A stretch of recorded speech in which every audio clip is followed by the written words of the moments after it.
Si vous êtes en train de créer un site WordPress ou que vous en avez déjà un, il vous faut obligatoirement connaître toutes ces extensions. Je vous ai listé les extensions les plus importantes à avoir sur votre site, celles que j'utilise et aussi celles que je mets en place sur tous les sites web des clients que j'accompagne. Si vous ne me connaissez pas encore, je suis Kezia et avec mon agence Palm Square, on a développé une formation intégralement finançable avec votre compte CPF pour apprendre à créer un site WordPress de A à Z en 4 jours en individuel avec moi ou un de mes collaborateurs. Alors tout d'abord, la première extension qu'il vous faut pour venir construire vos pages sur WordPress, c'est Elementor. Elementor, c'est un plugin qui est gratuit et qui vous permet de construire vos pages sur WordPress avec un système de glisser-déposer. Vraiment, il est facile à prendre en main, facile à apprendre. C'est celui que je recommande. Sur WordPress, il existe déjà un éditeur qui s'appelle Gutenberg ou éditeur de blocs. Il fait l'affaire si vous souhaitez créer un site ultra simple, basique, sans forcément mettre les mains dans le code. Par contre, si vous souhaitez aller plus loin dans la personnalisation, faire un site web moderne, là, il faut obligatoirement passer par Elementor. Vous avez aussi le concurrent à Elementor qui s'appelle Divi, mais lui, je ne le recommande pas forcément déjà parce qu'il est uniquement payant et il ne vous permet pas de faire autant de choses qu'avec Elementor. Elementor a aussi une version pro, mais personnellement, si vous démarrez sur WordPress, pas besoin de partir dessus. Vous pouvez le prendre uniquement si vous êtes déjà bien à l'aise sur Elementor ou que vous souhaitez créer un site web 100% customisé. Côté sécurité, on va avoir deux extensions. La première, c'est SecuPress. SecuPress, c'est une extension qui va venir gérer toute la sécurité sur votre site WordPress. Elle est vraiment simple à prendre en main. Quand vous allez dessus, une fois qu'elle est installée, vous allez pouvoir faire un scan de votre site et juste demander à SecuPress d'activer toutes les bonnes pratiques. Il va venir sécuriser les fichiers de votre site, bloquer la possibilité de faire du brute force, c'est-à-dire de forcer la connexion, changer l'URL de connexion de votre site afin de le sécuriser et tout plein d'autres choses. Et cette extension est gratuite. Vous avez aussi une version pro, mais personnellement, vous n'en avez pas besoin. Si jamais vous gérez plusieurs sites en même temps, que vous êtes freelance ou que vous avez une agence, même pour un particulier qui a 2-3 sites, si vous souhaitez faire des sauvegardes, des mises à jour et administrer tous ces sites web-là, pour gagner du temps, je vous conseille d'utiliser l'extension WP Umbrella. C'est une extension française qui est relativement ultra abordable. Vous payez 2 € par mois et par site pour pouvoir avoir une plateforme afin de centraliser toute la gestion, les sauvegardes, les mises à jour, les sécurités. Vous recevez des alertes si jamais il y a un souci, si jamais le site est down, vraiment c'est le meilleur outil pour venir administrer plusieurs sites web en même temps. Côté référencement naturel, vous avez plusieurs extensions qui peuvent être utiles. La première, c'est RankMath. L'extension RankMath va faire plusieurs choses pour améliorer votre référencement technique. Vous allez pouvoir améliorer votre titre SEO ainsi que vos métadescriptions. En toute transparence, ce n'est pas l'extension RankMath qui va faire tout votre référencement naturel. Elle va juste vous permettre de mettre en place certaines bonnes pratiques. Mais c'est une extension primordiale. Avant, j'aurais conseillé Yoast SEO, mais RankMath est beaucoup plus performant, a beaucoup plus de possibilités, tout en étant tout aussi gratuite. L'autre extension que je vous recommande d'installer, c'est WP404 Auto Redirect to Similar Post. Cette extension, qu'est-ce qu'elle va faire? Elle va vous empêcher d'avoir des erreurs 404. Imaginons que vous supprimez un contenu ou que vous modifiez l'URL de ce contenu. Si jamais vous n'avez pas fait la redirection à la main, cette extension va faire deux choses. Elle va soit rediriger l'article, en tout cas le contenu, vers un contenu similaire. Imaginons que la page, c'est votre domaine /étude-de-k et que vous changez étude de cas par étude-k, par exemple. Automatiquement, l'extension va savoir que les deux pages sont similaires et va donc faire la redirection de l'ancienne URL vers le nouvel URL afin d'éviter les pages 404. Et si jamais il ne trouve pas de contenu similaire, il va automatiquement faire rediriger les pages 404 vers votre page d'accueil. Vraiment, c'est très important parce que Google n'aime pas du tout les erreurs 404. Sur votre site web, vous allez avoir un tas de liens, des liens internes et des liens externes. Il peut arriver des fois où ces liens sont cassés, que le lien externe qui pointe sur un site web dans un article de blog ait changé d'URL, que le site n'existe plus ou que le contenu a disparu, vous allez avoir une erreur. Donc, pour éviter d'avoir des liens brisés, internes comme externes, vous pouvez utiliser l'extension Broken Link Checker. Vraiment, c'est ultra important. Comme j'ai dit précédemment, Google n'aime pas les liens brisés. Donc, grâce à cette extension, vous allez pouvoir recevoir des notifications automatiquement dès le moment où l'extension détecte un problème sur un lien. Autre extension primordiale, toujours pour le référencement naturel, même si je pourrais la classer dans la catégorie générale, c'est Relay Simple Sécurité ou Really SSL. Cette extension va vous permettre de forcer la conversion entre votre URL qui va être en HTTP vers le HTTPS. Il va venir mettre le protocole SSL. C'est le petit cadenas vert que vous avez au niveau de votre URL, qui est vraiment primordial sur votre site web. Si Google arrive et voit que vous n'êtes pas en protocole HTTPS, il ne va pas vous référencer. Et même certains navigateurs peuvent directement bloquer l'accès à votre site. Donc c'est primordial pour que votre site soit visible auprès d'un max de personnes. Cette extension, elle n'est pas obligatoire. Quand je dis pas obligatoire, c'est que maintenant, beaucoup de serveurs le font automatiquement lorsque vous installez WordPress. Ils vont de base vous activer votre protocole SSL. Mais des fois, il peut arriver que le SSL ne se met pas forcément bien en place. Donc là, vous aurez besoin d'une extension comme Really Simple SSL. Les sauvegardes sur WordPress, c'est ultra important. Je vais vous montrer donc 2 extensions que vous pouvez utiliser pour faire des sauvegardes ou même migrer votre site. Si jamais vous voulez juste faire des sauvegardes régulières de votre site, vous pouvez utiliser l'extension Backup Migration. Certains hébergeurs peuvent vous proposer des systèmes de sauvegarde, mais c'est toujours bien d'avoir une seconde sécurité et de soi-même faire ces sauvegardes. Et grâce à Backup Migration, vous pourrez faire des sauvegardes de votre site manuellement et aussi automatiquement. Moi, sur mon site web, je peux mettre en place que tous les lundis à 8 h, j'ai une sauvegarde qui se fait.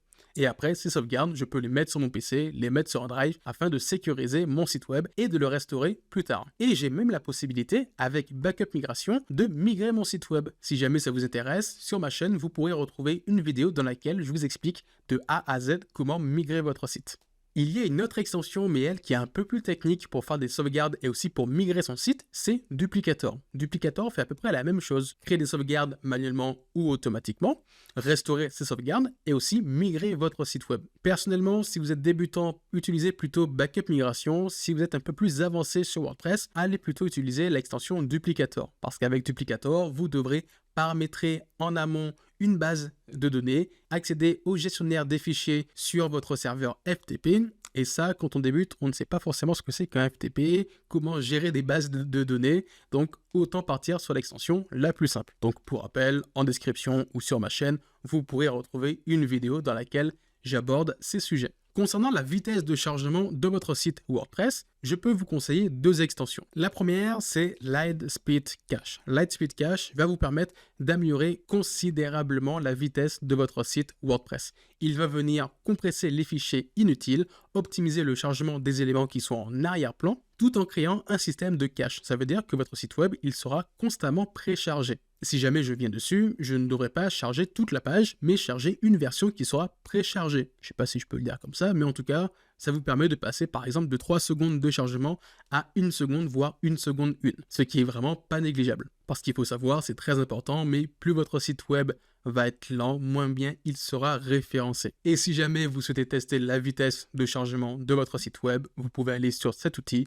C'est un outil créé par Google, gratuit. Vous avez juste à rentrer l'URL de votre site web et avoir votre score de performance. Et si jamais votre score est bas, Google vous dira qu'il faut par exemple installer une extension comme Lightspeed Cache. Autre extension, mais cette fois-ci pour optimiser vos images, c'est l'extension Imagify. L'extension Imagify va venir compresser vos images, changer leur format afin qu'elles chargent plus rapidement. Bien évidemment, c'est pas parce que vous avez une extension comme Imagify qu'il ne faut pas optimiser au préalable vos images. Je vous recommande fortement, avant d'intégrer une image sur votre site WordPress, de les compresser et de les redimensionner. Vous pouvez passer par des outils comme iLoveIMG sur lesquels vous pouvez faire tout ça gratuitement. Mais l'extension Imagify est un bon complément. Côté e-commerce, vous avez WooCommerce. Vous avez aussi d'autres concurrents WooCommerce, mais ce dernier est vraiment le plus complet. Pour tout ce qui va être e-commerce, vous avez WooCommerce. WooCommerce, vraiment, c'est l'extension la plus populaire sur WordPress pour faire du e-commerce. C'est pas la seule, mais c'est la plus complète. Personnellement, si vous voulez profiter de tous les avantages de WordPress, du fait que ça soit gratuit, polyvalent, flexible, partez sur WooCommerce. Par contre, si vous ne voulez pas vous prendre la tête à créer une boutique en ligne, que vous n'êtes pas à l'aise avec la création de site web et que surtout vous n'avez pas le temps d'apprendre, ne partez pas sur WooCommerce. Bon, je dis ça, même si c'est mon métier de créer des sites e-commerce, de former des personnes dessus, je préfère que vous partiez sur des solutions clés en main comme Shopify. Certes, ça sera beaucoup plus fermé, beaucoup plus cher, mais par contre, vous pourrez pourrez créer votre boutique plus rapidement. Mais si vous souhaitez avoir une boutique plus conséquente avec énormément de fonctionnalités et aussi facilement évolutive, vous pouvez partir sur des solutions comme WooCommerce. Si jamais vous voulez mettre en place des tunnels de vente sur votre site WordPress,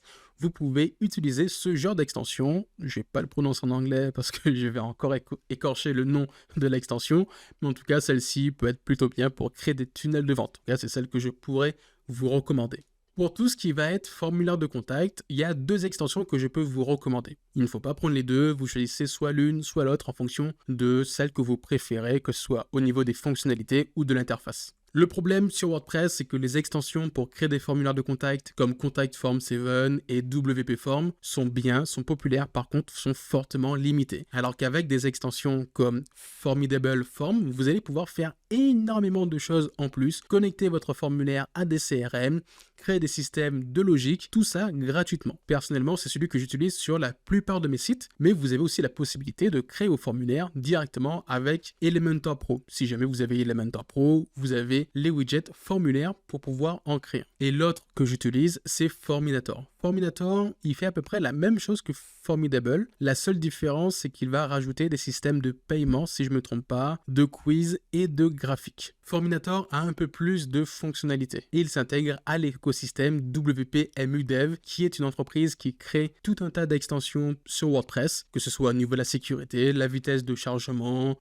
l'extension Broken Link Checker que je vous ai montré. Et ça peut être intéressant si vous avez des extensions qui sont similaires, en tout cas qui sont dans leur catalogue. Pour la traduction, vous avez 2 extensions que je peux vous recommander. La première, c'est Weglot et la seconde, c'est Polylang. Les deux vont venir traduire votre site. Par contre, la logique ne sera pas du tout la même. Weglot, c'est la plus simple à utiliser. C'est une extension que vous mettez en place sur votre site web et vous pouvez déjà gratuitement mettre en place une traduction automatique dans 2 langues, français, langue de base et anglais. Et la traduction va se faire de manière automatique avec leur outil. Mais par contre, vous ne pourrez pas changer manuellement les mots. Donc, si jamais vous voulez changer la tournure d'une phrase ou retirer des éléments en fonction de la langue qui est utilisée, vous ne pourrez pas le faire. Donc, dans ce cas-là, il faudra partir sur Polylang. Donc, Weglot, c'est de la traduction automatique, alors que Polylang, ça va être de la traduction manuelle. Là, vous pourrez vous-même créer une page d'accueil, donc qui sera de base en français, et créer une seconde version en anglais, sur laquelle vous pourrez même changer les images, changer le contenu,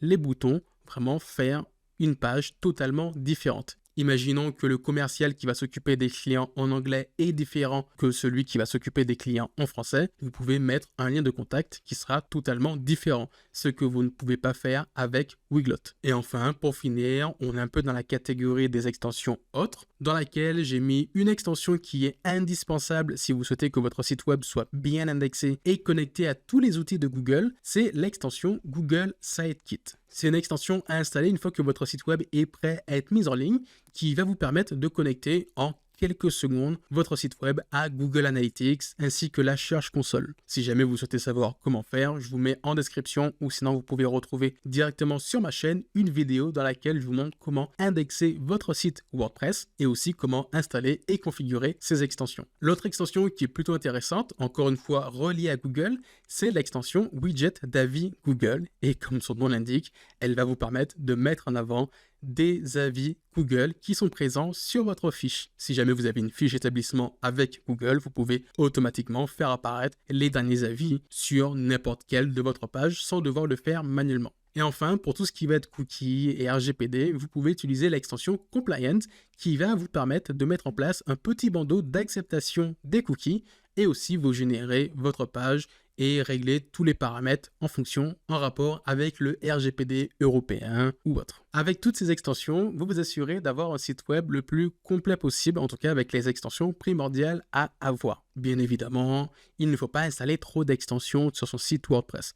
Là, je vous en ai présenté une bonne quinzaine, mais idéalement, évitez d'avoir trop d'extensions sur votre site WordPress. Ce que je recommande, c'est de ne pas dépasser les 20 extensions, parce que plus vous en avez, plus vous risquerez qu'il y ait des soucis entre chacune d'entre elles, même si elles sont toutes intéressantes. Faites aussi attention aux extensions que vous installez. Si jamais il y en a une dans le lot qui n'a pas été mise à jour depuis extrêmement longtemps, parce qu'à l'heure actuelle où je tourne, ce n'est pas le cas. Elles sont toutes maintenues à jour, mais peut-être d'ici quelques mois, certaines extensions ne seront plus maintenues à jour. Donc, vous risquerez d'avoir des soucis lors de l'installation et je ne vous recommanderai pas de les installer si jamais ça fait 6 mois qu'elles n'ont pas été mises à jour. Si jamais vous souhaitez apprendre à créer un site WordPress, j'ai créé une formation à 100% éligible avec votre financement CPF. Vous pouvez retrouver le programme en description, le télécharger afin de la découvrir. Sur ce, c'était Kezia de l'agence Palm Square. On se retrouve à très vite. Ciao.